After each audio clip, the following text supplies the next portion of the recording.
Smoke plumes, trains stacked side by side, all on fire.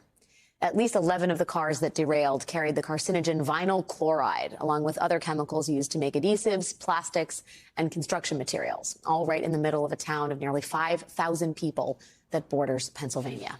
On February 6th, emergency crews came to the scene of the derailment to try to get rid of those substances with a controlled release and burn. But if someone breathes in high levels of something like vinyl chloride, they might experience headaches, dizziness, and increased risk of developing certain types of cancer. To avoid those health risks, residents were evacuated from their homes while those chemicals burned. But even while they were away, East Palestine residents and reporters say they could see a mushroom cloud of smoke, one that released a strong, dizzying odor. By February 8th, authorities found the air quality in the area safe enough for residents to return. So they did.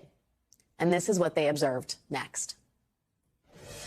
It doesn't smell safe. I'm taking my things and I'm out of here. Everyone else around here can call their own shots. Don't tell me it's safe. Something's going on if the fish are floating in the creek. I feel about 80% safe. I have heard that they have got 2 dogs that actually drank out of there and died. Yeah, I have headaches. And then the other night when I was coming home from work, I was coming down through Candleton. I could smell it clear down there. Health-wise, cancer, is this going to be a big cancer cluster? In 5 to 10 years, will I walk my daughter down the aisle? Will I see her get married? What's going to happen? Residents who have returned to the evacuation zone have reported headaches and rashes, respiratory issues, and coughing. They've expressed their concern about whether the chemicals are now in the soil and drinking wells. When Governor Mike DeWine was asked in a press conference this week whether he would return to the crash site if he lived there, this was his answer.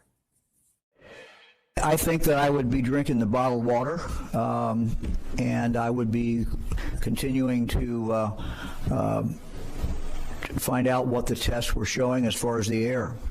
I would be alert and concerned, but I think I would probably be back in my house. That is actually the resounding advice from state officials, by the way. Just buy some bottled water when you get back home. But residents of East Palestine say many of them are on welfare. They rely on programs like SNAP, commonly known as food stamps, to get the food and the bottled water that they need. And in an emergency like this, those are exactly the sorts of programs you might expect to fall back on. The social safety net is meant to help low-income communities, particularly when they are facing heightened health risks and food scarcity. And that is why it is so surprising that as this crisis unfolds, Republicans in Washington are seriously suggesting slashing those very same programs so they can decrease the federal debt limit. House Republicans are considering adding stricter work requirements to the National Food Stamps program and reducing aid to low-income adults without children. That is all in addition to the impending reduction of monthly SNAP allotments by $82 on average, which starts next month. Republicans like Ted Cruz and Marco Rubio are incensed by what is happening in East Palestine, Ohio right now. And at the same time, they are sharpening their knives for a program that would help people buy bottled water in an emergency just like this one. Joining us now is Congressman Ro Khanna, the Democrat from California who sits on the House Agriculture and Oversight and Reform Committees. Congressman Khanna, thank you for being here tonight. Thank you. Thank you for covering me. Well, this is really important because I think we often don't see the connection between, urging residents to buy bottled water, in a moment of real vulnerability, and then also cutting programs like food stamps, which are meant to help the most vulnerable among us. Can Democrats make this argument? Because it seems like Republicans are trying to get some sort of mileage out of this, political mileage, if you will, out of this train crash in terms of their attacks on the Democratic governor of the state. Alex, what's sad is that this has turned into a political football. What's happening to the people in East Palestine is horrific. It's one of the largest environmental disasters. These are working class folks, almost 70% in poverty, as you pointed out. Many face deindustrialization, jobs going offshore. And what we have to do as a country is come together to support the programs you mentioned so that people have assistance, to support making sure that these roads are safe, that we are holding corporate railroads accountable with safe laws and emergency brakes.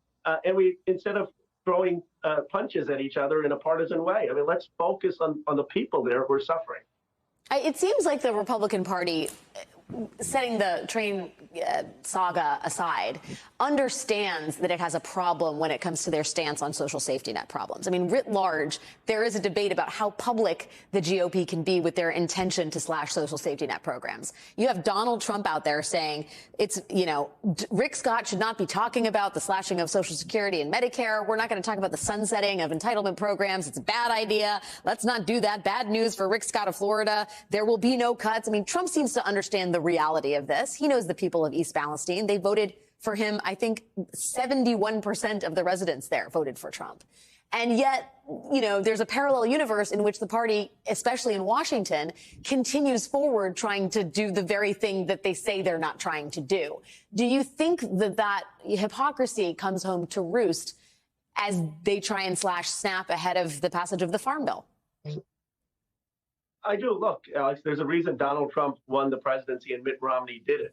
What Donald Trump tried to do is he realized that the Republicans needed to win the working class. Well, you can't be a working class party when you're for cutting the very benefits to the working class. And now there are people in the Congress who are saying slash Social Security, slash Medicare, slash the programs that would help people in East Palestine. And I think you've got Donald Trump looking at this saying they're committing political suicide. A lot of the policies that he rejected, a Paul Ryan, a Mitt Romney, to try to fashion a more working class constituency are ones that the extreme wing in the House and Senate aren't in agreement with. And that, I think, would be a political disaster for them in these battleground states.